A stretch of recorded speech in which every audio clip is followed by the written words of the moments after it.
Guys, இது EURUSD 50 minute chart. இந்த இடத்துல மிட்டிகேட் ஆகாத ஒரு லெவல் இருக்குது. ப்ரைஸும் இந்த 2 ட்ரெண்ட் லைனும் பிரேக் ஆகிடுச்சு. தென் இப்போ ப்ரைஸ் இங்கே ரீட்ரேஸ் ஆகிட்டு இருக்கு. இந்த ப்ரைஸ் இந்த ஜோனில் மிட்டிகேட் ஆக வாய்ப்புகள் இருக்குது. EURUSD நேற்றே ட்ரெண்ட் சேஞ்ச் ஆகிடுச்சு. பாருங்க கைஸ், முக்கியமான 2-3 இடத்துல பிரேக் ஆஃப் ஸ்ட்ரக்சர் நடந்துருச்சு. அப்புறம் முக்கியமான ஜோனும் பிரேக் ஆச்சு, ட்ரெண்ட் லைனும் பிரேக் ஆகிடுச்சு. EURUSD இப்போ கிளியர் டவுன் ட்ரெண்ட் தான்.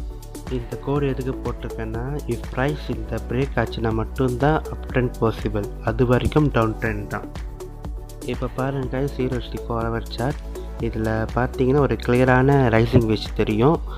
ரீட்டைல் ட்ரேடர்ஸ் எல்லாருக்கும் தெரியும் இப்போ அடுத்து என்ன பண்ணணுன்னு. ரைசிங் வெஜ்ஜும் பிரேக் ஆச்சு, ரீட்டர்ஸ் நடந்துகிட்ருக்கு.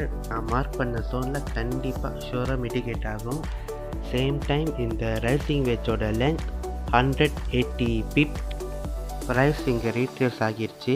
அதே 180 பிப் இந்த ரைசிங் வெஜ் பிரேக் அப்புறம் அது நடக்கலாம், அதில் எந்த சந்தேகமும் இல்லை.